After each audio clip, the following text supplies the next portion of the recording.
சின்னஜமா, என்ன இது? பாத்திரம் குறைவாக இருக்கிறதே. இன்னும் நிறைய பேர் வருவார்களே. கவலை வேண்டாம் ஐயா. பிரசாதம் நிரம்பிய இன்னொரு பாத்திரம் உள்ளே இருக்கிறது. அதுவும் தவிர நான் கதிரேசனிடம் சொல்லி வைத்திருக்கிறேன். எந்த நேரமும் இன்னொரு பாத்திரம் தயிர் சாதம் தயாரிக்க வேண்டிய பொருட்களோடு அவன் ஆயத்தமாக இருக்கிறான் ஐயா. அப்படியானால் சரி. பிரசாதம் மிகுந்து போனால் பரவாயில்லை. ஆனால் எவரும் பசியோடு இங்கிருந்து போகக்கூடாது. புரிகிறதா? சரிங்க ஜமா. வாருங்கள், வாங்கிக் கொள்ளுங்கள்.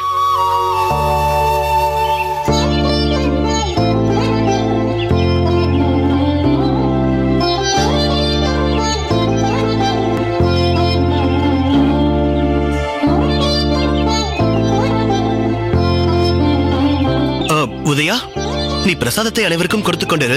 நான் சற்று நேரத்தில் வருகிறேன்.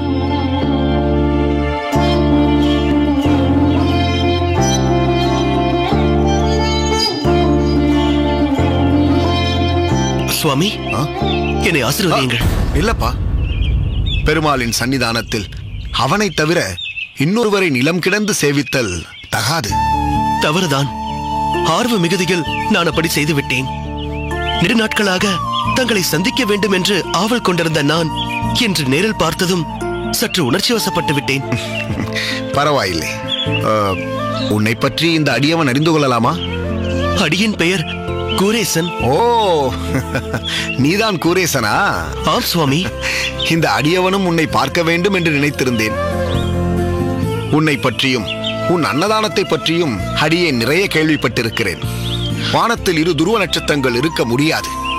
ஆனால் வைணவம் என்னும் பரந்த வானத்தில் கூரத்தில் நீயும் ஸ்ரீபெரும்புதூரில் ராமானுஜனும் 2 துருவ நட்சத்திரங்களாக ஒளி வீசிக் கொண்டிருக்கிறீர்கள் என்றால் அது மிகையாகாதப்பா. திருக்கட்சி நம்பிகளே, ராமானுஜரை துருவ நட்சத்திரம் என்று கூறினால் அது மிகையாகாதுதான்.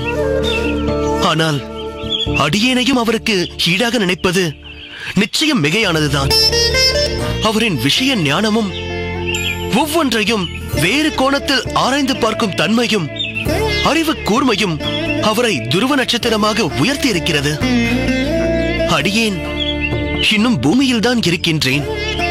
அப்படி இருப்பதையே அடியேன் விரும்புகின்றேன். ராமானுஜருக்கு ஒரு அடியவனாக இருந்து அவருக்கு சேவை செய்ய வேண்டும் என்பது மட்டுமே இந்த அடியேனின் விருப்பம். கூரம் என்றாலே அன்னதானம் என்று இன்று ஊரே போற்றும் அளவிற்கு நீயும் உன் பெற்றோரும் நற்பண்பில் சிறந்து விளங்குகிறீர்கள். உங்கள் குடும்பத்தின் வளமும் பரோபகார சிந்தனையும் மேன்மேலும் சிறக்க வேண்டும் என்று பெருமாள் திருவுளம் கொள்ளட்டும். பகவானுக்கே தங்கள் வாழ்க்கையை அர்ப்பணித்துக் கொண்ட தங்களை போன்றவர்களுக்கு அடியேன் பிரத்யேகமாக ஏதேனும் செய்ய எண்ணியிருக்கிறேன். இது பற்றி தங்கள் திருவுள்ளத்தை தெரிந்து கொள்ள நினைக்கிறேன். மிக உன்னதமான சிந்தனை இது. ஆயினும் இதனால் பயன் பெறுவோர் மிகச் சிலரே இருப்பர். பலரும், ஏன் மக்கள் அனைவருமே பயன்பெறும் வகையில் நீ ஏதாவது செய்ய வேண்டும். ராமானுஜனும் நீயும் சேர்ந்து இந்த சமுதாயத்தை மேம்படுத்த முயல வேண்டும். வருங்காலத்தில் துன்பம் என்பது வெறும் சொல்லாக மட்டுமே உழவ வேண்டும். அதன் கடுகளவு தாக்குதல் கூட மக்களிடம் இருக்கக்கூடாது. சகோதரத்துவம் தழைத்தோங்க வேண்டும். இறைபக்தியும் மறைபொருளும் ஒரு சாராருக்கே என்ற நிலை மாற வேண்டும். நம்பிகளே, இதே எண்ணங்கள் தான் ராமானுஜரின் மனதிலும் குடிக்கொண்டுள்ளன என்பதை சமீபத்தில் அவருடன் அளவலாவிய போது அறிந்தேன். ராமானுஜன் சாதாரணமானவன் அல்ல, அசாதாரணமானவன். உன்னை போன்றவர்கள் அவனோடு இணைந்தால் சாதனைகள் நிச்சயம். பகவானின் மீது தீவிர பற்று கொண்டிருக்கும் அவன் இந்த சமுதாயத்தின் மீதும் தீவிரமாக அக்கறை செலுத்துகிறான்.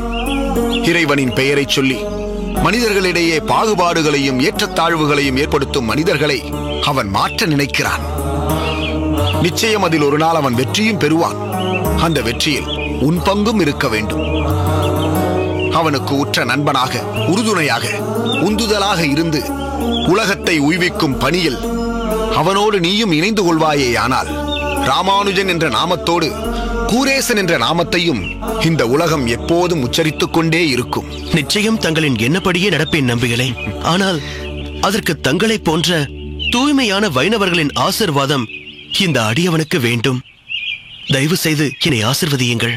இந்த காஞ்சி வரதனின் பூரண அனுகிரகம் உனக்கு என்றும் கிட்டட்டும்.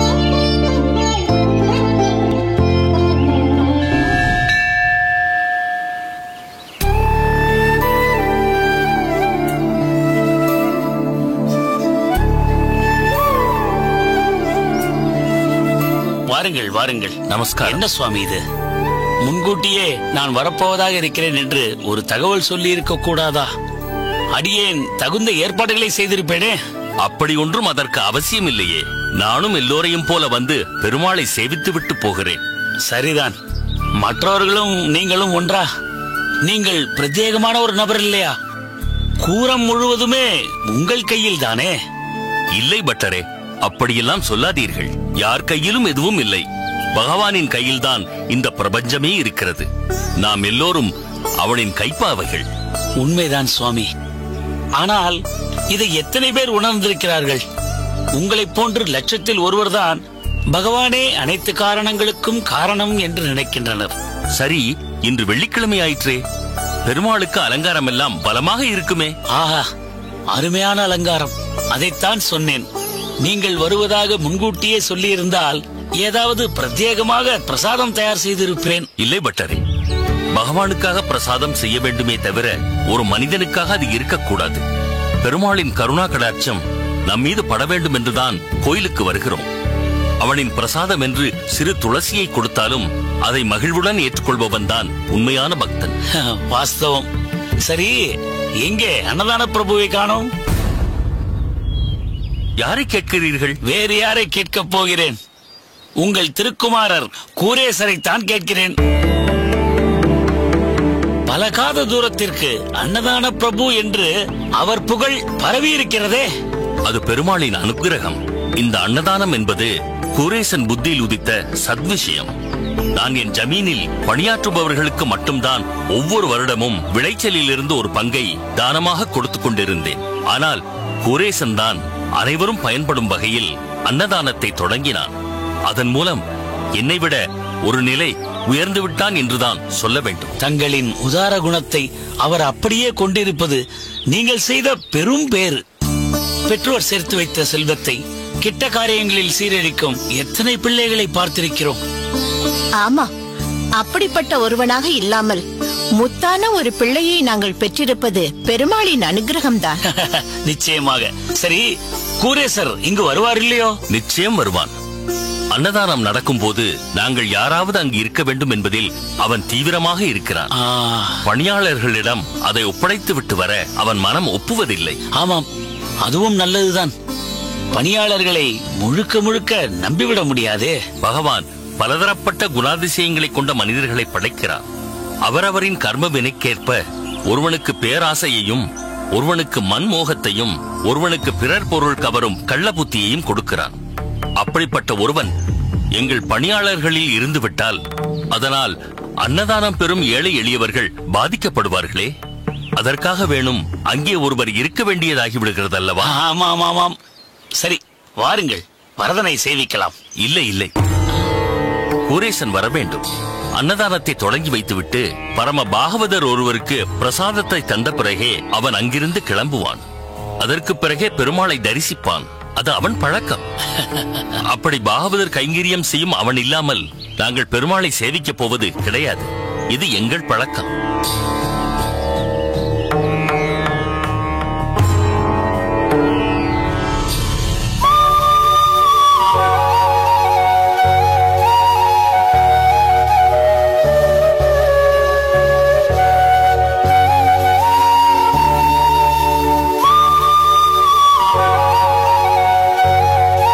அதோ உங்கள் திருக்குமாரர் வருகிறார். வணக்கம். வாரும் கூரேசரே. தங்களை பற்றித்தான் இப்போது பேசிக் கொண்டிருந்தோம். எந்தெந்த ஊரிலிருந்து வருபவர்கள் எல்லாம் கூரத்தில் தாங்கள் செய்யும் அன்னதானத்தை பற்றி கேள்விப்பட்டிருக்கிறார்கள் என்றால் நீங்கள் செய்யும் சத்விஷயத்தின் புகழ் எவ்வளவு தூரம் பரவி இருக்கிறது என்று பார்த்துக் கொள்ளுங்களேன். அப்படியா? அது அடியேன் பாக்கியம். எப்பேற்பட்ட சிரேஷ்டமான குடும்பம். உங்கள் தந்தையோ கூரத்தில் ஆதிகேசவன் கோயிலுக்கு பொருளுதவி செய்கிறார். அவ்வப்போது இங்கே காஞ்சிக்கு வந்து வரதனுக்கு ஏதேதோ செய்கிறார். சுவாமி, நீங்கள் சொன்னதும் தான் ஞாபகம் வருகிறது. என்ன கணக்கு பிள்ளை, கோயில் அதிகாரியை பார்த்து பேசிவிட்டீர்களா? பேசிவிட்டேன் நேசமான். எல்லா ஏற்பாடுகளும் செய்தாகிவிட்டதல்லவா? ஆயிற்று. நாளையே பணியை தொடங்கி விடுவார்கள். ஆமாம் அப்பா, நானும் கணக்கு பிள்ளையும் சென்று படிகள் எப்படி வடிவமைக்கப்பட வேண்டும், பக்தர்கள் அந்த படிகளில் ஏறி இறங்கும் போது வழுக்காமல் இருக்க என்னென்ன செய்ய வேண்டும் என்றெல்லாம் விரிவாக பேசியிருக்கிறோம். குறுக்கிடுவதற்கு மன்னிக்க வேண்டும். அடியேனால் ஆவலை அடக்க முடியவில்லை. படிகள், கோவில் அதிகாரி என்றெல்லாம் நீங்கள் பேசுவதால் நம் கோவிலில் ஏதோ நீங்கள் செய்ய போவதாக தோன்றுகிறது. ஆமாம் பட்டரே, காஞ்சி தேவராஜனை சேவிக்க வரும் பக்தர்கள் 20-25 படிகள் ஏறித்தானே சன்னதிக்கு போகிறார்கள். மலையேறுவதும் படியேறுவதும் பக்தியோடு ஆரோக்கியத்தையும் அதிகரிக்கும் அல்லவா? அதனால்தான் அப்படி வடிவமைத்திருக்கிறார்கள் என்று அடியேன் நினைக்கிறேன். நீங்கள் நினைப்பது முற்றிலும் சரியே. ஆனால் அந்த படிகள் சில இடங்களில் துருத்திக் கொண்டும் கூர்மையாகவும் சற்றே ஏற்ற இறக்கமாகவும் இருப்பதை பற்றி தந்தை சொல்லிக் கொண்டே இருப்பார். அதனால்தான் சிறியதாக ஒரு யோசனை தோன்றியது. அந்த படிகள் அத்தனைக்கும் தங்க முலாம் பூசிய தகடுகள் வேய்ந்து விட்டால் நன்றாக இருக்கும் என்று தோன்றியது. அதை செயல்படுத்தத்தான் அதிகாரியிடம் பேசி அவரிடம் அனுமதி வாங்கினோம். படிகளுக்கு தங்கமுலாம் பூசிய தகடுகளா? அற்புதமாக இருக்கும். அருமையான யோசனைதான். நான் கூட படிகளை பார்க்கையில் சற்று ஏற்ற இறக்கமாக இருக்கிறதே, இதற்கு ஏதேனும் செய்ய வேண்டுமே என்று நினைத்துக் கொள்வேன். ஆனால் கல் தச்சர்களை கொண்டே அதை சரி செய்திருக்கலாமே. அது உச்சிதமில்லை பட்டரே. முன்னோர்கள் செய்த எதையும் உடைக்கவோ சிதைக்கவோ நமக்கு உரிமை இல்லை. அப்படி செய்தால் அது அவர்களை அவமதிப்பது போலாம். அவர்கள் விட்டு போனதை மேலும் அழகுபடுத்தலாமே ஒழிய சிதைப்பது கூடாது என்பதுதான் என் எண்ணம். அதனால்தான் இப்படி செய்யலாம் என்று கூரேசன் யோசனை சொன்னவுடன் நாங்கள் இதற்கு ஒப்புக்கொண்டோம். அருமை அருமை. ஆனால் இப்பேற்பட்ட ஒரு கைங்கரியத்தை தாங்கள் காதும் காதும் வைத்தால் போல் செய்கிறீர்கள் பாருங்கள். உங்களை எவ்வளவு பாராட்டினாலும் தகும். வேத விற்பனர் யாதவ பிரகாசர் வாழ்க வாழ்க. பதக வித்தகர் யாதவ பிரகாசர் வாழ்க வாழ்க. மகாஞானி யாதவ பிரகாசர் வாழ்க வாழ்க. வரவேண்டும் சுவாமி, வரவேண்டும். எனது அவைக்கு வந்து எழுந்தருளி அவையை சிறப்பிக்க வேண்டும். மன்னவா, இந்த யாதவ பிரகாசன் எவரையும் தேடி எங்கும் போனதில்லை. பல்லவ நாட்டின் மாமன்னர் அழைத்தார் என்பதால் தான் அதை ஏற்றுக்கொண்டு இங்கு வந்தோம். தாங்கள் இங்கு வந்தது எங்கள் பாக்கியம். அமருங்கள் சுவாமி. மன்னவா, அரசவையில் மன்னர் அமர்ந்த பிறகே மற்றவர்கள் அமர வேண்டும் என்ற மரபை நான் அறியாதவன் அல்ல. தாங்கள் சென்று தமக்குரிய ஆசனத்தில் அமருங்கள், பின்னர் யாமும் அமர்கிறோம். நல்லது சுவாமி.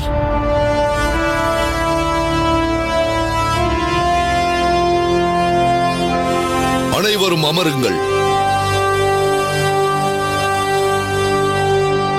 அவையோர்களே, நமது காஞ்சியம்பதி பல திருக்கோயில்களும் பல்வேறு சமய மடங்களும் நிறைந்தது என்பதை நீங்கள் எல்லோரும் அறிவீர்கள்.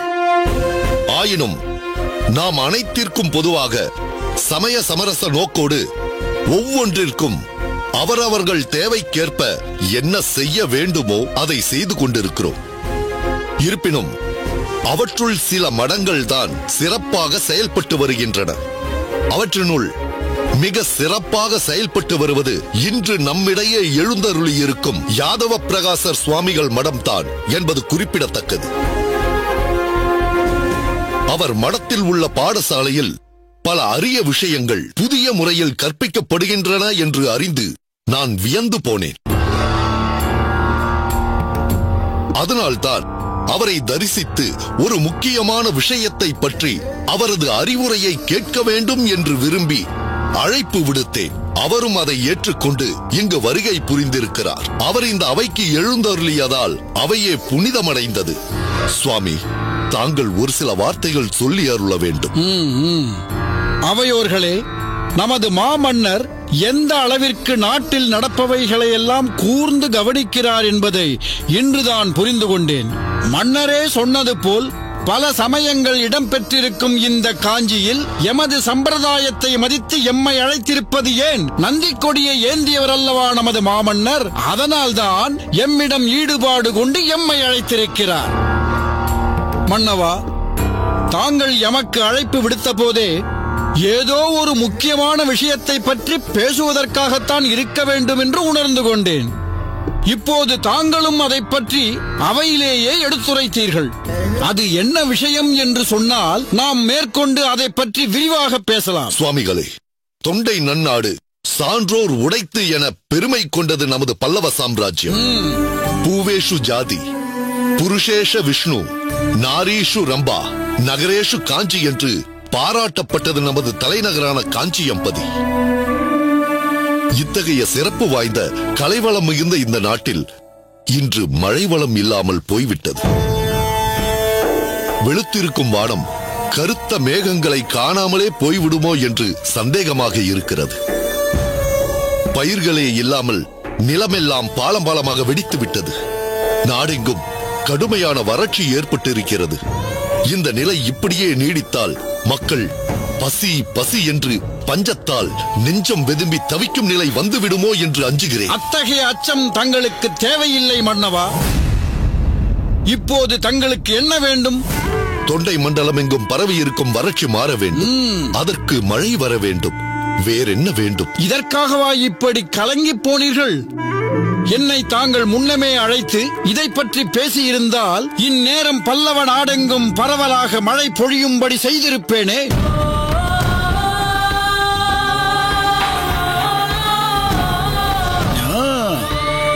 சிற்றரசரே, என்ன இவர் இப்படி கூறுகிறார்?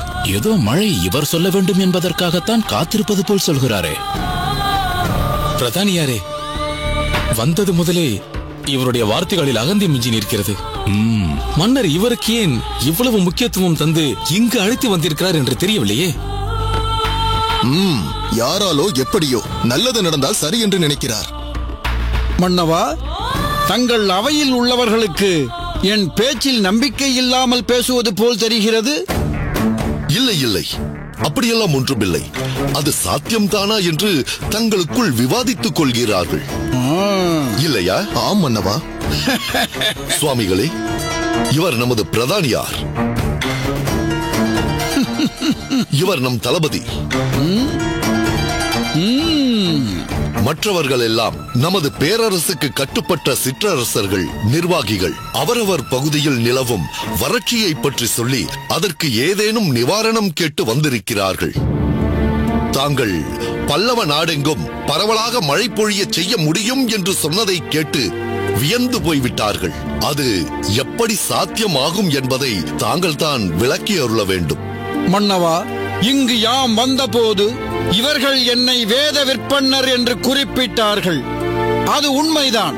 நான் வேத விற்பன்னர் தான். அந்த வேதங்கள் 4 என்பதும் அவற்றில் ஒன்று யஜுர்வேதம் என்பதும் தங்களுக்கு தெரியும் அல்லவா? தெரியும் சுவாமிகளே. அந்த வேதத்திற்கு ஏன் அந்த பெயர் வந்தது என்று தங்களுக்கு தெரியுமா? அது தெரியாது சுவாமிகளே. இப்போது தெரிந்து கொள்ளுங்கள். யாகம் என்பதை யஜ்ஞம் என்று சொல்வதுண்டு. அப்படிப்பட்ட பல யஜ்ஞங்களை பற்றி சொல்வதால் அதற்கு யஜுர்வேதம் என்ற பெயர் ஏற்பட்டது. அவற்றுள் மழையை தரும் வருணனை நினைத்து யாகம் செய்தால் நிச்சயம் மழை பொழியும். யாகம் என்பதை யஜ்ஞம் என்று சொல்வதுண்டு.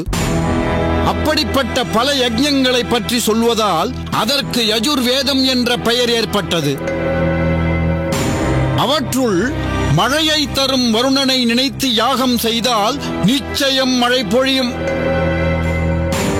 உண்மையாக சொல்கிறீர்கள்? இதற்கு கூட ஒரு யாகம் இருக்கிறதா? அதன் பலனாக மழை பொழியுமா? தாங்கள் சொல்வது நடக்குமா? சுவாமிகளே, தங்கள் வார்த்தைகள் எங்களுக்கு பெரும் நம்பிக்கையை ஏற்படுத்துகின்றன. அத்தகைய அற்புதமான யாகத்தை செய்யக்கூடியவர்கள் யார் இருக்கிறார்கள்? இந்த யாதவ பிரகாசன். இங்கே நான் இருக்கும் போது வேறு யார் வந்து யாகம் செய்ய வேண்டும் மன்னவா? நான் யாகம் செய்து ஆணையிட்டால் சமுத்திரராஜன் தன்னிடமுள்ள நீரை எல்லாம் எடுத்துச் செல் என்று வானில் இருக்கும் மேகங்களை அனுப்பி வைப்பான். அந்த மேகங்களுக்கு தலைவனான இந்திரன் அவற்றையெல்லாம் கொண்டு வந்து தொண்டை மண்டலமெங்கும் நிரப்பி வைப்பான். மழைக்கு அதிபதியான வருணன் விரிந்து கிடக்கும் பல்லவ நாடெங்கும் பரவலாக மழை பொழிய வைப்பான். நான் வாவென்று கூப்பிட்டால் மழை கொட்டும். ஆஹா சுவாமிகளே, இப்பொழுதே அந்த வாடை காற்றை சுவாசிப்பதைப் போல் தோன்றுகிறது. மழையின் குளுமை தேகத்தை சிலிர்க்கச் செய்வது போன்ற உணர்வை எனக்கு ஏற்படுத்துகிறது. அந்த யாகத்தை எங்கு எப்படி செய்ய வேண்டும் என்று தயவு செய்து கூறுங்கள். அதற்கு தேவையான எல்லாவற்றையும் உடனே ஏற்பாடு செய்து தருகிறேன். சற்று பொறுங்கள் மன்னவா. அந்த யாகத்தை நான் செய்ய வேண்டும் என்றால் எனது நிபந்தனை ஒன்றை தாங்கள் ஏற்றுக்கொள்ள வேண்டும்.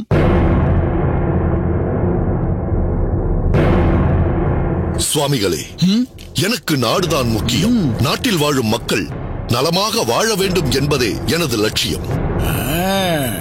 அதற்காக தாங்கள் சொல்லும் நிபந்தனை எதுவாயினும் நான் ஏற்றுக்கொள்கிறேன். சொல்லுங்கள், என்ன நிபந்தனை? காஞ்சியம்பதியில் உள்ள எல்லா கோவில்களும் எனது கட்டுப்பாட்டிற்குள் வர வேண்டும்.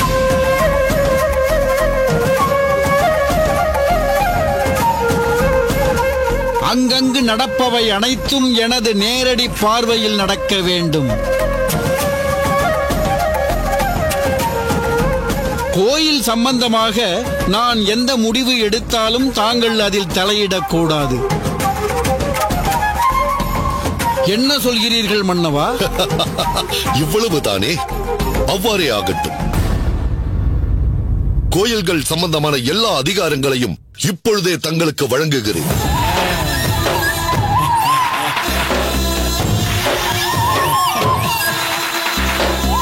சுவாமிகளே, தாங்கள் எந்த கோயிலில் எதை செய்தாலும் நான் அதில் குறுக்கிட மாட்டேன் என்று வாக்களிக்கிறேன். இது போதும் மன்னவா, இது போதும். யாகம் நடத்துவதற்கான பணிகளை இப்போதே தொடங்கி விடுகிறேன்.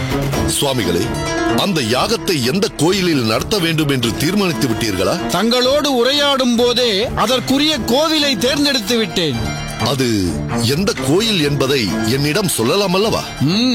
தாங்கள் தானே உடனிருந்து நடத்தி வைக்கப் போகிறவர். தங்களுக்கு தெரியாமல் இருக்கலாமா?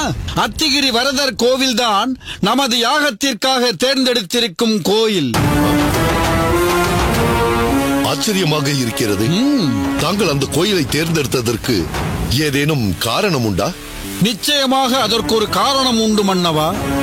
பிரம்மதேவர் யாகம் செய்து அத்திமரத்தில் வரதனை எழுந்தருளச் செய்த இடம் அதுதான். அதுதான் பின்னர் அத்திகிரி என்று அழைக்கப்பட்டது. அந்த வரதர் 40 ஆண்டுகள் நீரில் மூழ்கி இருக்க அதன் பின்னர் அவரை கொண்டு வந்து பூஜை புனஸ்காரங்கள் செய்யப்படுகின்றன. பிரம்மாவே யாகம் செய்த இடமானதால் அந்த அத்திகிரிதான் நமது யாகத்திற்கும் பொருத்தமான இடம் என்று தீர்மானித்தேன். தங்கள் விருப்பம் அதுவானால் அவ்விதமே செய்யுங்கள். மன்னவா, அந்த கோயிலில் யாகப் பணிகளை தொடங்கிய பிறகு நான் சில விஷயங்களுக்கு தடை போட நேரிடும். தாங்கள் அதை பற்றி எதுவும் கேட்க மாட்டேன். நான் ஒரு வாக்குறுதி தந்துவிட்டால் அதிலிருந்து ஒருபோதும் மீற மாட்டேன். நல்லது. கோயில்களின் பராமரிப்புகளை நானே மேற்கொள்ளப் போவதால் அவற்றுக்கும் யாகப் பணிகளுக்கும் நிறைய பொருட்செலவாகும். அதனால் எனது அரண்மனையில் உள்ள கருவறை பெட்டகத்தையே திறந்து வைக்கச் சொல்கிறேன். எவ்வளவு வேண்டுமானாலும் எப்பொழுது வேண்டுமானாலும் எடுத்துக் கொள்ளுங்கள். பிரதானியாரே, தாங்களே உடனிருந்து சுவாமிகள் கேட்பதை செய்து கொடுங்கள். ஆகட்டும் மன்னவா. நம்மை நாடி வந்திருக்கும் சிற்றரசர்களுக்கும் அவர்கள் கேட்கும் உதவியை அவரவரின் தேவைக்கேற்ப செய்து கொடுங்கள். ஆணை மன்னவா. சுவாமிகளே, இது போன்ற வறட்சி நிவாரணங்கள் வழங்கும் நிலை ஏற்படாமல் மழை பொழிந்து நாடு செழிக்க தாங்கள் தான் வழிகாட்ட வேண்டும். நான் கேட்டதை நீங்கள் செய்கிறேன் என்று சொல்லிவிட்டீர்கள். அதனால் நீங்கள் கேட்டதை நான் நிச்சயம் செய்து காட்டுவேன். எல்லா ஏற்பாடுகளையும் முழுமையாக செய்துவிட்டு யாகம் தொடங்குவதற்குரிய நல்ல நாளை குறித்தனுப்புகிறேன் மன்னவா. அவ்வாறே செய்யுங்கள். அந்த நல்ல நாளுக்காக நான் ஆவலோடு காத்திருப்பேன். தளபதியாரே, மன்னா, சுவாமிகளை நமது விருந்தினர் மாளிகையில் தங்க வைத்து உபசரித்து அனுப்புங்கள். உத்தரவு மன்னா. சுவாமிகளை, நான் தங்களை பிறகு சந்திக்கிறேன். மிக்க மகிழ்ச்சி. நன்றி.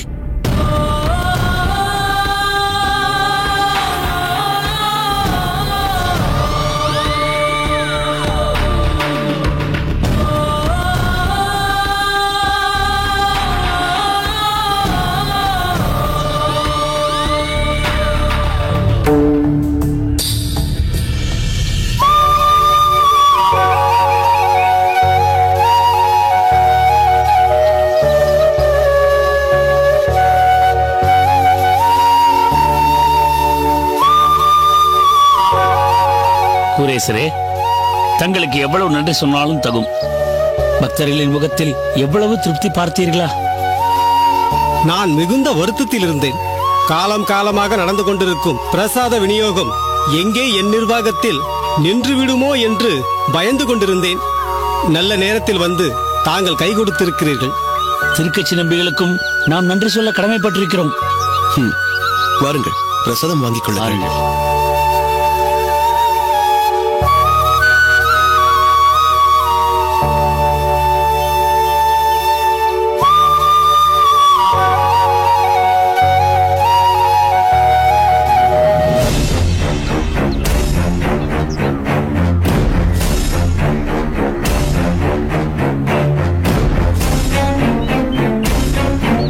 என்ன இது?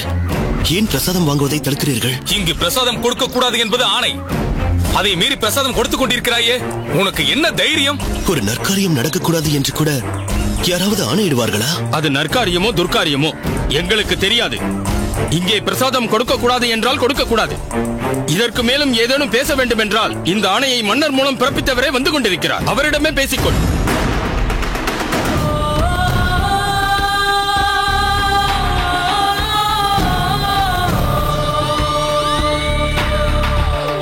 நமஸ்காரம் சுவாமிகளே. நீதான் கூரேசனோ? ஆமாம் சுவாமி. கூரத்தில் அன்னதானம் பிரமாதமாக நடந்து கொண்டிருக்கிறது அல்லவா? மிக நன்றாக நடந்து கொண்டிருக்கிறது. அதை போய் கவனி. அனாவசியமான விஷயங்களில் மூக்கை நுழைக்காதே. என்ன பட்டரே, கோவில் அதிகாரியின் துணையோடுதான் இதெல்லாம் நடக்கிறதா? உங்கள் இருவருக்கும் மன்னரின் ஆணை என்னவென்று தெரியாதா? அதற்கில்லை சுவாமி. மன்னரிடமிருந்து வந்த ஓலையை நீங்கள் மதிக்கவில்லை, அப்படித்தானே? என்ன பார்த்து கொண்டு நிற்கிறீர்கள்? எல்லோரையும் போகச் சொல்லுங்கள். சற்று நெல்லுங்கள். வரிசையில் நிற்பவர்களுக்கு மட்டுமாவது கொடுத்து விடலாமே. இவ்வளவு பிரசாதத்தையும் வீணடிக்க வேண்டுமா? அதை பற்றி எல்லாம் எனக்கு கவலை இல்லை. நான் இட்ட ஆணையை மீறுவது குற்றம். அதை ஒருபோதும் நான் ஒப்புக்கொள்ள மாட்டேன். இது நியாயமில்லை சுவாமிகளே. எது நியாயமில்லை? ஆயிரக்கணக்கான மக்கள் வசிக்கும் இந்த ஊரில் சில பேர் மட்டும் பிரசாதம் வாங்கி உண்டு விட்டால் சரியாய் போயிற்றா? என் பார்வை மிகவும் விசாலமானது. வறட்சியின் பிடியில் சிக்கி தவிக்கும் இந்த ஊரே பயன்பெறும் வகையில் நான் மழை வேண்டி யாகம் செய்ய போகிறேன். அருமையான கைங்கரியம்தான். ஆனால் அதற்கு நீங்கள் விதித்திருக்கும் கட்டுப்பாடுகள் தேவையற்றவை. எது தேவையானது, எது தேவையற்றது என்று சகல வித்தைகளையும் கற்றறிந்த இந்த யாதவ பிரகாசருக்கு நீ சொல்லித் தர வேண்டாம். நான் யாகத்திற்கு நாள் குறித்தாயிற்று. அன்று வந்தால் வருணன் என் யாகத்திற்கு கட்டுப்பட்டு எப்படி மழையை பொழிகிறான் என்பதை நீ பார்க்கத்தான் போகிறாய். அப்போது எது தேவையானது, எது தேவையற்றது என்று நீயே புரிந்து கொள்வாய். அப்போது பொழியும் மழையில் நனைந்து ஊர் கூடி குதூகலிக்கப் போகிறதே. அன்று இப்படிப்பட்ட ஒரு மகா புருஷனின் ஆணைக்கு எதிராக நடந்து விட்டோமே என்று வெட்கி தலைகுனிய போகிறாய்.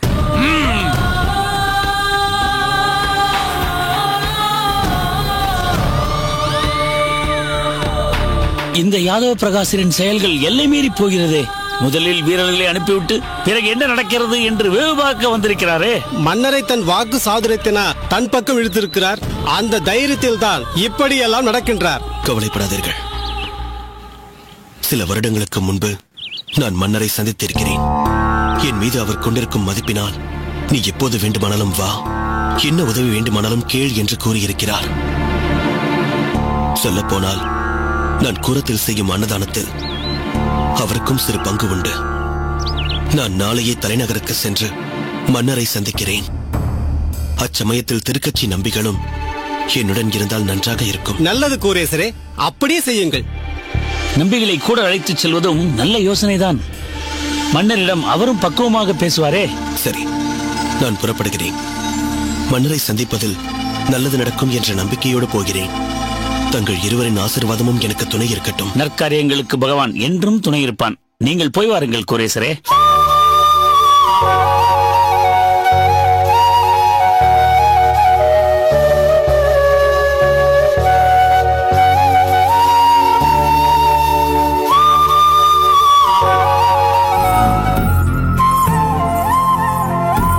நமஸ்காரம். நமஸ்காரம். தாங்கள் திருக்கட்சி நம்பிகள் தானே? ஆமாம். தங்கள் கையில் உள்ள ஆலவட்டத்தை பார்த்து தாங்கள் தான் திருக்கட்சி என்று அனுமானித்தேன். அப்படியா? தாங்கள்? நாங்கள் கூரத்திலிருந்து வருகிறோம். கூரத்திலிருந்தா? அப்படியானால் தங்களுக்கு கூரேசனை தெரிந்திருக்க வேண்டுமே. அடியேனின் புத்திரன் தான் கூரேசன். அப்படியா? ஆமாம். அந்த உத்தம புத்திரனை ஈன்ற உயர்ந்த தந்தை தாங்கள் தானா? ஆஹா, தங்களை தரிசித்தது அடியேன் செய்த பாக்கியம். தங்களுக்கு எப்பேற்பட்ட புத்திரன் ஜனித்திருக்கிறான் என்று அவனை சிலாகித்து சொல்வதா, அல்லது எப்பேற்பட்ட தந்தை உனக்கு வாய்த்திருக்கிறார் என்று அவனிடம் உங்களை சிலாகித்து சொல்வதா என்றே அடியேனுக்கு தெரியவில்லை. அம்மையார், இவள்தான் கூரேசனின் தாய். ஓ, நமஸ்காரம். நமஸ்காரம். தங்களை பற்றியும் ஸ்ரீபெரும்புதூரில் வசிக்கும் ராமானுஜனை பற்றியும் அவன் பேசாத நாள் இல்லை. அனைவருக்கும் அன்னதானம் என்று தங்கள் புத்திரனின் புத்தியில் தோன்றிய எண்ணம் பாராட்டிற்குரியது. தன் குடும்பம் தன் பிள்ளை என்று சதா சர்வ காலமும் தன்னலத்தோடு வாழும் கூட்டத்தில் பொதுநலம் என்பது அரிதான ஒரு எண்ணம். அந்த எண்ணம் தங்கள் புத்திரனிடம் இருப்பது தாங்கள் செய்திருக்கும் பெரும் புண்ணியம். தாங்களும் பெரும் செல்வத்தை துறந்து பகவத் கைங்கரியமே எனக்கு போதுமென்று இருப்பதாக கூரேசன் சொல்லி இருக்கிறான். அந்த வகையில் தாங்களும் போற்றப்படக்கூடியவரே. சரி, கூரேசன் நலமாக இருக்கிறானா? அவனை அடியேன் கேட்டதாக சொல்லுங்கள். அவனும் எங்களுடன் தான் கோயிலுக்கு வந்திருக்கிறான். நீங்கள் சென்று பெருமாளை சேவியுங்கள், நான் திருக்கட்சி நம்பிகளை சந்தித்து விட்டு வருகிறேன் என்று சொல்லிவிட்டு சென்றான். பார்த்தால் நீங்கள் இங்கிருக்கிறீர்கள். அடியேன். வா குரேசா, உன்னை பற்றி தான் பேசிக் கொண்டிருந்தோம். குரேசா, நீ நம்பிகளிடம் பேசிவிட்டு வா. நாங்கள் உள்ளே சென்று வரதராஜ பெருமாளை சேவித்துக் கொண்டிருக்கிறோம். சரி தந்தையே. வருகிறோம் நம்பிகளே. வாருங்கள்.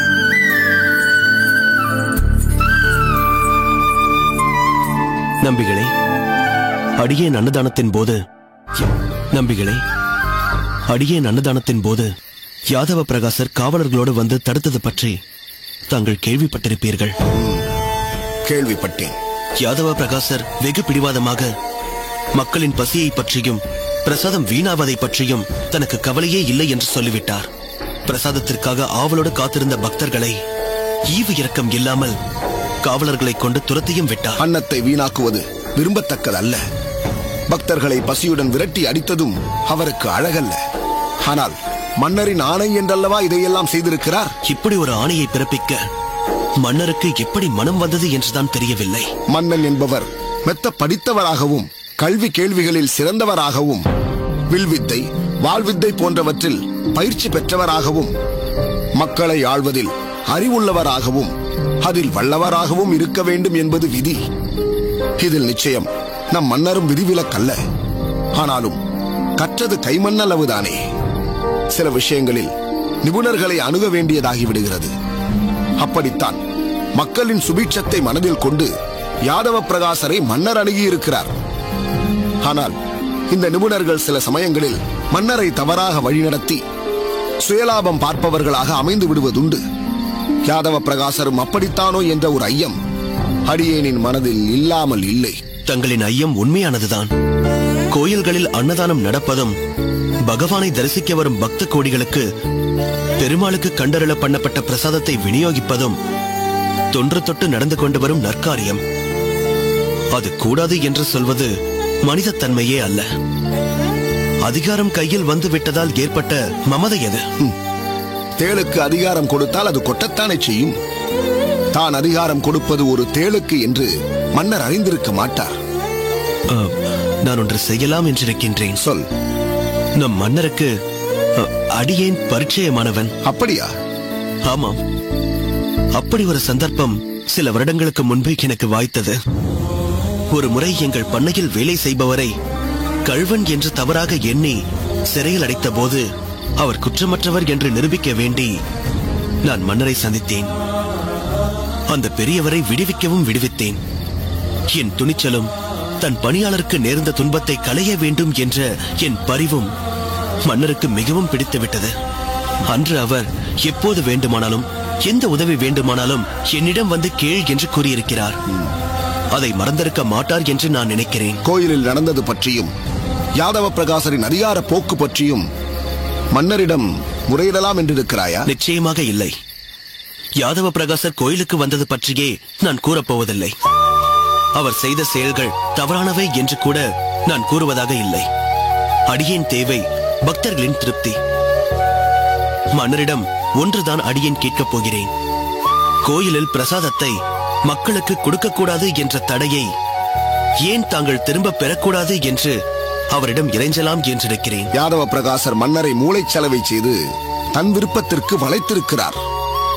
மன்னர் அவ்வளவு எளிதில் நீ சொல்வதை ஒத்துக்கொள்வாரா என்பது சற்று சந்தேகம்தான் குரேசா. மன்னர் அன்று என் மீது காட்டிய பரிவும் அன்பும் என்னை நம்பிக்கை கொள்ள வைக்கின்றன. அப்படியானால் சரி, முயன்று பார்ப்பதில் தவறொன்றுமில்லை. நான் தங்களிடம் ஒன்று கேட்கலாம் என்றிருக்கிறேன். வரதனின் கோயிலில் பக்தர்களுக்கு பிரசாதம் விநியோகிப்பது நின்றுவிடும் போலிருக்கிறது. நாளையிலிருந்து நீதான் அதை தொடர்ந்து நடத்த வேண்டும் என்று அடியேன் கேட்டுக்கொண்ட மறுகணமே அதை நீ ஏற்றுக்கொண்டாயே. அப்படிப்பட்ட உனக்கு அடியேன் எதையாவது இல்லை என்று சொல்வேனா?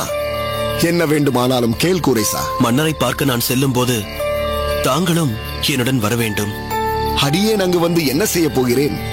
முதலாவது, காவலாளிகள் அடியேனை அரண்மனைக்குள் விடுவார்களா என்பதே சந்தேகம்தான். அதை நீ சற்று யோசித்துப் பார். ஊர் முழுவதும் தங்களை அறியும் நம்பிகளே.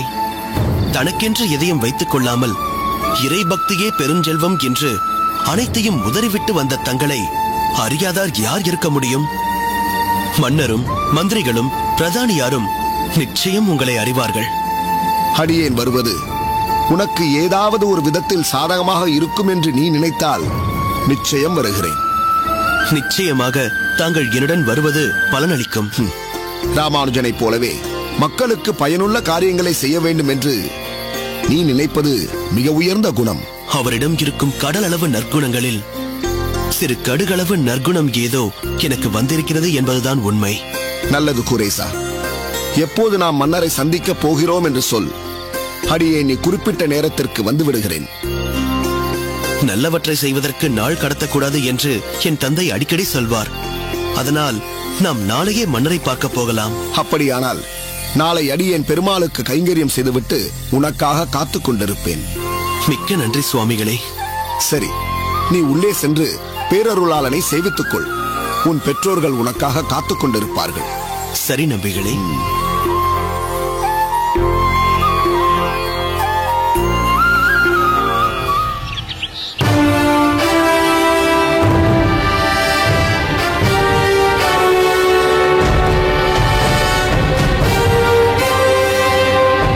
காஞ்சியில் அமர்ந்து வாஞ்சியுடன் ஆட்சி புரிந்து வரும் பல்லவ சக்கரவர்த்திக்கு எங்கள் பணிவான வணக்கம். வாக்குரேசா, நான் உன்னை சிறு பிராயத்தில் பார்த்திருந்தாலும் இப்போது உன்னை பார்த்தவுடனே புரிந்து கொள்ள முடிகிறது. தூரத்திலிருந்து வந்திருப்பவர் என்று சொன்னவுடனே அது நீயாகத்தான் இருக்க வேண்டும் என்று நினைத்தேன். உன்னுடைய அன்னதான பணி தொடர்ந்து நடந்து கொண்டிருக்கிறதா? ஒரு நாள் கூட இடைவெளி இல்லாமல் பகவானின் கருணையால் தொடர்ந்து அதை நடத்தி கொண்டிருக்கிறேன் மன்னவா. அதிலும் அந்த அன்னதான சேவைக்காக தாங்கள் மானியம் கொடுக்க முன்வந்த பிறகு அவை அறுசுவை அமுதமாக அனைவருக்கும் வழங்கப்படுகிறது. தானங்களில் எல்லாம் சிறந்தது அன்னதானம். பசி என்று வருவோர்க்கு புசி என்று அன்னம் இடுவதற்கு நிகராக வேறு எதுவும் இல்லை. அணையா அடுப்பு மூட்டி இரவு பகல் என்று பாராமல் அதை நீ செய்து வருகிறாய் என்று கேட்டு நான் எவ்வளவு மகிழ்ந்து போனேன் தெரியுமா? தங்கள் வாக்கால் இதை கேட்கும் போது மனதுக்கு நிறைவாக இருக்கிறது. சரி குரேசா, இவர் யார் என்று சொல்லவில்லையே? தங்களிடம் அதை சொல்ல காத்திருந்தேன். இவர்தான் திருக்கட்சி நம்பிகள். காஞ்சியில் உள்ள பொறு. அதற்கு மேல் நீ எதுவும் சொல்ல தேவையில்லை. இவரை பற்றி நான் நிறைய கேள்விப்பட்டிருக்கிறேன். இது இந்த அடியேனுக்கு கிடைத்த பாக்கியம் அல்லவா? பல்லவ நாட்டின் சக்கரவர்த்தி இந்த அடியேனின் பெயரை அறிந்திருக்கிறார் என்பதை கேட்கும் போது என்னால் அதை நம்பக்கூட முடியவில்லை. ஏன் இப்படி நினைக்கிறீர்கள்? நாட்டின் மன்னவனான நான் எனது நாட்டில் வாழும் சான்றோர் பெருமக்கள், செந்தமிழ் புலவர்கள், வேத விற்பனர்கள், சைவநெறி சீலர்கள், வைஷ்ணவ அடியார்கள் என்று அனைவரை பற்றியும் அறிந்திருக்க வேண்டுமல்லவா? அதிலும் தாங்களோ பூவிருந்த வள்ளியில் இருந்து காஞ்சியம்பதி வரதராஜ பெருமாளுக்கு புஷ்ப கைங்கரியம் செய்வதற்கென்றே நந்தவனம் அமைத்து அதிலிருந்து மலர்களை பறித்து மாலையாக தொடுத்து அதை அந்த பெருமாளுக்கு அணிவித்து சேவை புரிபவர் அல்லவா? அதிலும் தாங்கள் அந்த வரதனோடு உரையாடுபவர் என்று கூட சிலர் சொல்லி கேள்விப்பட்டிருக்கிறேன்.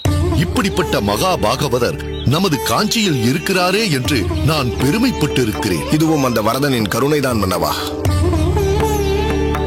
குரேசா, நான் உன்னிடம் எப்போது எந்த உதவி வேண்டுமானாலும் என்னை வந்து பார் என்று சொல்லியிருந்தேன். ஆனால் நீ இன்று வரை எதற்காகவும் எப்போதும் வந்ததில்லையே. இன்று இத்தனை ஆண்டுகளுக்கு பின் என்னை காண வேண்டும் என்று வந்திருக்கிறாய் என்றால் நிச்சயம் அதற்கு ஒரு காரணம் இருக்க வேண்டும். அது என்னவென்று சொல். நான் நடத்தும் அன்னதான பணியை பற்றி தங்களுக்கே தெரியும். அதை விரிவுபடுத்தி காஞ்சி வரதராஜ பெருமாள் கோயிலிலும் அன்னதான சேவையை செய்து அதை தொடர்ந்து நடத்தி வந்தேன். நல்ல காரியம். அதற்கு என் உதவி ஏதேனும் வேண்டுமா? இப்போது நான் தந்து கொண்டிருக்கும் மானியத்தை விட அதிகமாக வேண்டுமா? அதற்கான அவசியம் ஏதும் ஏற்படவில்லை மன்னவா. ஆனால் அந்த அன்னதான பணி தொடர்ந்து நடப்பதற்கு தாங்கள் அனுமதி அளித்தால் போதும். ஏன்? அதில் என்ன பிரச்சனை? அன்னதானம் நடந்து கொண்டிருந்த நேரத்தில் சில வீரர்கள் வந்து இங்கு இனி அன்னதானம் நடக்கக்கூடாது என்று தடுத்து விட்டார்கள். பிடிவாதமாக யாருக்கும் உணவு தர விடாமல் செய்து விட்டார்கள். பாவம் அவர்கள். வேண்டிய உணவு அங்கு இருந்தும் யாருக்கும் பசி நீக்க பயன்படாமல் போய்விட்டது. மன்னவா, இதற்கெல்லாம் என்ன காரணம் என்று தங்களுக்கே புரிந்திருக்கும்.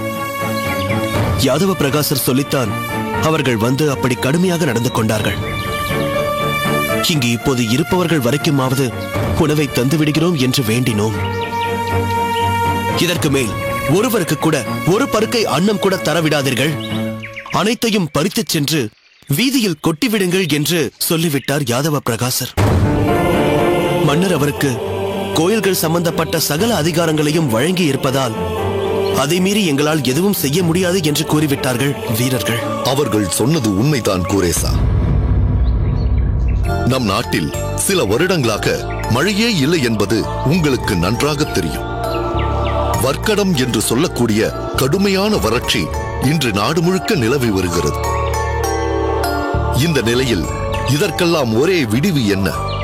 நீரின்றி அமையாது உலகு என்பது போல் மழை பொழிந்து நாடு செழிக்க வேண்டும் என்பதுதானே? உண்மைதான் மன்னவா. யாதவ பிரகாசரை பற்றி அறிந்து அவரை தரிசித்து உரையாடிய போது நான் யாகம் நடத்தினால் மழை பொழியும் என்றார். அப்படி ஒரு அற்புதம் நடந்தால் அவரால் இந்த தொண்டை மண்டலம் முழுவதும் நலம் பெறுமே. பல்லவ சாம்ராஜ்யத்தின் புகழ் பாரெங்கும் ஓங்கி நிற்குமே. உடனே அதை செய்யுங்கள் என்று நான் வேண்டிக் கொண்டேன். ஆனால் அதற்கு அவர் ஒரு நிபந்தனை விதித்தார். நிபந்தனையா? தங்களுக்கா? எனக்கல்ல. தான் செய்யப் போகும் யாகம் முழுமையாக பலன் கொடுக்க வேண்டும் என்றால் அதற்கென சில நிபந்தனைகளை நான் ஏற்க வேண்டும் என்றுதான் சொன்னார். அவை என்னவென்று கேட்டபோதுதான் காஞ்சியில் உள்ள அனைத்து கோயில்களும் தனது கட்டுப்பாட்டிற்குள் வர வேண்டும் என்றார். அத்தோடு எந்த கோயிலில் எதை செய்தாலும் என்னை கேட்டுத்தான் செய்ய வேண்டும். எனக்கு விருப்பமில்லாத செயலை எவர் செய்தாலும் அதை தடுத்து நிறுத்தும் உரிமை தனக்கு வேண்டும் என்றார். இப்போதுள்ள சூழ்நிலையில் அவர் விதிக்கும் நிபந்தனையை மறுக்கும் நிலையில் நான் இல்லை. யாதவ பிரகாசர் என்ன செய்தால் என்ன? அவரால் மழையை வருவிக்க முடியும் என்றால் அதற்காக எதையும் தரலாம் என்று அவர் கேட்ட சகல அதிகாரங்களையும் தந்துவிட்டேன். ஏன்? யாகங்களால் பலன் ஏற்படும் என்ற நம்பிக்கை உங்களுக்கு இல்லையா? நாங்கள் அப்படி சொல்லவில்லை மன்னவா. மழை வேண்டி யாகம் செய்வதற்கும் கோயிலுக்கு வரும் பக்தர்களுக்கு அன்னதானம் செய்வதற்கும் எந்த சம்பந்தமும் இல்லையே. அதைத்தான் சொல்ல வருகிறோம்.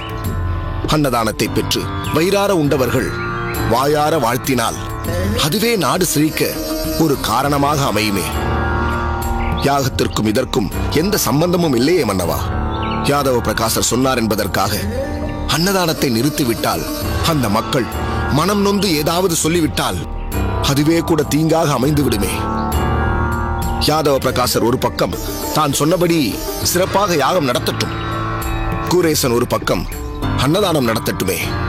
அன்னதானத்தை உண்டு மக்கள் மிகுந்த பக்தி சிரத்தையோடு வயிறு குளிர்ந்து யாகத்தை கண்டு துதித்து அதன் நோக்கம் நிறைவேற வேண்டும் என்று வாயார மனதார அவர்களும் வாழ்த்துவார்களே. நம்பிகளே, அருமையாக விளக்கம் சொன்னீர்கள். தங்களை பற்றி நான் கேள்விப்பட்டதெல்லாம் எந்த அளவிற்கு உண்மை என்பதை தாங்கள் நிரூபித்து விட்டீர்கள். ஆனால் என்ன மன்னவா? அன்னதானம் தருவதை தடுக்கும் போது அங்கு வரும் சில பக்தர்கள் பாதிக்கப்படுவார்கள் என்பதை நானும் ஏற்றுக்கொள்கிறேன். ஆனால் மழை பொழிந்து நாடு செழித்து யாரும் அன்னதானத்தை எதிர்பார்க்க அவசியமில்லை என்ற நிலை உருவானால் அதைக் கண்டு அவர்களும் மகிழத்தானே செய்வார்கள். நான் இப்போது யாதவ பிரகாசருக்கு தந்த வாக்குறுதியை மீறி அவரது செயலுக்கு குறுக்கே புகுந்து அன்னதானம் நடக்கட்டும் என்று கூறினால் என்ன ஆகும்? அப்போது இதே மக்கள் நாட்டிற்கு நல்லது நடக்க வேண்டும் என்று வாக்குறுதியை தந்துவிட்டு அதை மன்னரே மீறி நடந்து கொண்டாரே என்று என் மீது வருத்தப்பட மாட்டார்களா? என்னால் உங்கள் யாகத்திற்கான பணியில் எந்த தலையீடும் இருக்காது என்று சொல்லிய பின் இப்போது சென்று அதில் தலையிடுவது என்பது எனக்கும் நல்லதல்ல, அவருக்கும் நல்லதல்ல, ஏன் இந்த நாட்டிற்கும் நல்லதல்ல. நம்பிகளே, தாங்கள் என்னை தேடி வந்ததற்கு மிக்க மகிழ்ச்சி. தயவு செய்து நீங்கள் இருவரும் என் அரண்மனைக்கு வாருங்கள். குரேசா, அழைத்து வா. சரி மன்னவா.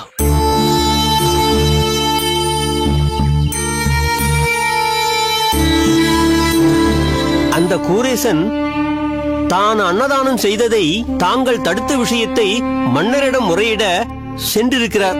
அது தங்களுக்கு தெரியுமா குருதேவா? இங்கிருந்தபடியே அனைத்தையும் அறிவான் இந்த யாதவ பிரகாசன். அப்படி என்றால் திருக்கட்சியும் உடன் சென்றது தங்களுக்கு தெரியுமா குருதேவா? இது என்ன புதிய கதை? கதை இல்லை குருதேவா, உண்மை. இருவரும் சேர்ந்து சென்றுதான் மன்னரிடம் முறையிட்டு இருக்கிறார்கள். திருக்கட்சி நம்பி என்ன கோரிக்கை வைத்தாராம்? அது பற்றி ஏதாவது உங்களுக்கு தெரியுமா? அதைத்தான் சொல்ல வந்தேன் குருதேவா. பிரசாத விநியோகம் நிறுத்தப்பட்டதை பற்றி இருவரும் பேசியிருக்கிறார்கள். அந்த ஆணையை திரும்ப பெறும்படி வேண்ட மன்னர் அதற்கு மறுத்து விட்டார். ஆனால் மன்னர் மக்களின் நலனே முக்கியம் என்றும் கூறிவிட்டார். யாதவ பிரகாசர் யாகம் செய்து மழை வருவிப்பதாக கூறியிருக்கிறார். அவர் மீது நம்பிக்கை உள்ளது என்று அவர்களை அனுப்பிவிட்டார். ஆனால் திருக்கட்சியோ தமிழ் பாசுரம் பாடி மழை வருவிப்பதாக கூறியிருக்கிறார். அது மட்டுமல்ல, அதற்கான முயற்சியில் நாளையே இறங்க உள்ளார்கள். பாசுரம் பாடுவாரா திருக்கட்சி? பாடட்டும் பாடட்டும். என் யாகம் முடியும் வேளையில் சூழும் மேகங்களால் அடைமழை பொழியும். போதும் போதும் என்கிற அளவிற்கு மழை பொழியும். அந்த மழையை நிறுத்துவதற்கு வேண்டுமானால் திருக்கட்சி பாடிவிட்டு போகட்டும். அப்படியே செய்து விடுவோம் குருதேவா. அதிக பிரசங்கி, ஒரு பேச்சுக்காக சொன்னேன். யாகத்தால் மழை பொழிவிக்க போகிறவனும் நானே. அந்த மழையே அதிகமானால் அதை நிறுத்தப் போவதும் நானே. பாசுரம் பாடுவாராம், மழை வருமாம். வரதன் தன்னிடம் பேசுகிறார் என்று தானே கூறிக்கொண்டு தற்போது பாசுரம் பாடியபடியே மழையை வரவழைப்பேன் என்று பிதற்றிக் கொண்டிருக்கிறாரா? நல்ல வேடிக்கை. நான் யாகத்திற்காக குறித்த நாள் வரட்டும். அப்போது அந்த வேடிக்கையை அனைவரும் பார்க்கட்டும்.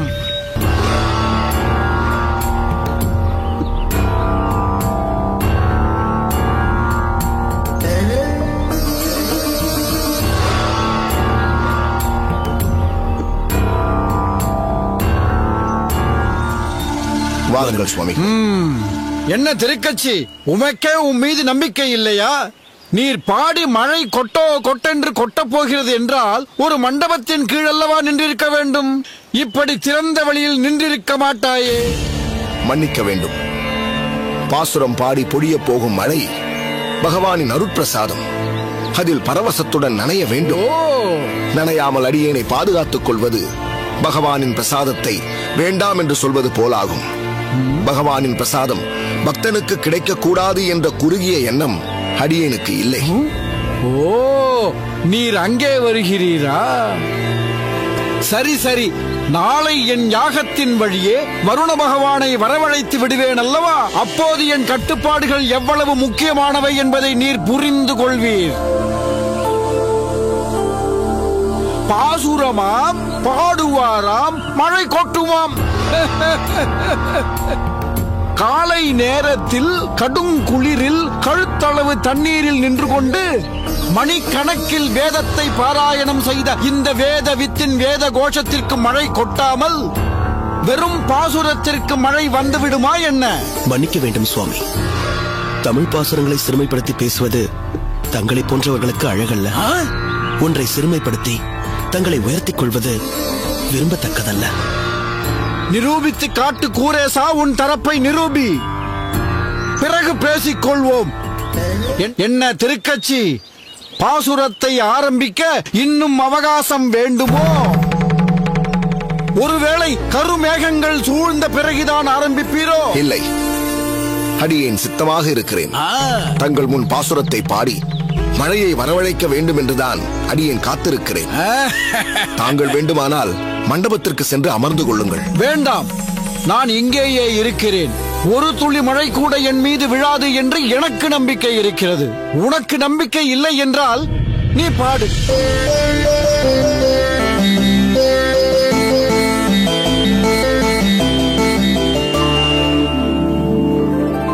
ஓங்கி உலகளந்த புத்தமன் பேர் பாடி நாங்கள் நம் பாவைக்கு சாற்றி நீராடினார். தீங்கின்றி நாடெல்லாம் திங்கள் மும்மாறி பெய்து ஓங்கு பெரும் சென்னல் ஊடு கயல்கள ஓங்கி உலகளந்த புத்தமன் பேர் பாடி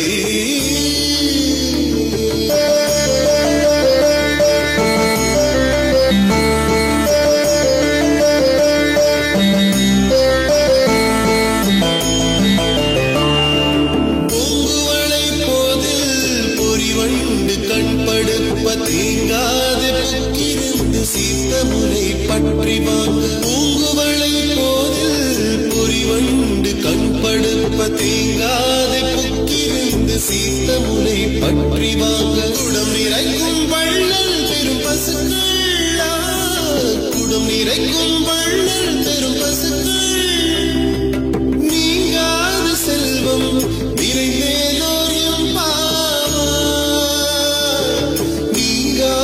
செல்வம் நிறைந்தேலோரியம் பாவா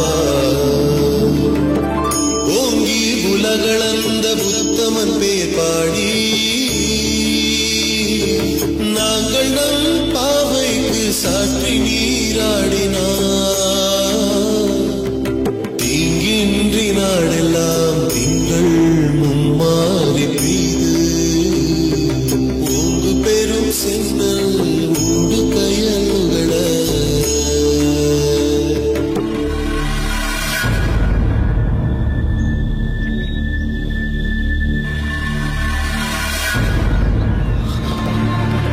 வரதா, என் ஆதிகேசவா, கேளுங்களை இப்படி சோதிக்கிறாய். ஓங்கி உலகளந்த உத்தமன் பேர் பாடி நாங்கள் நம் பாவைக்கு சாற்றி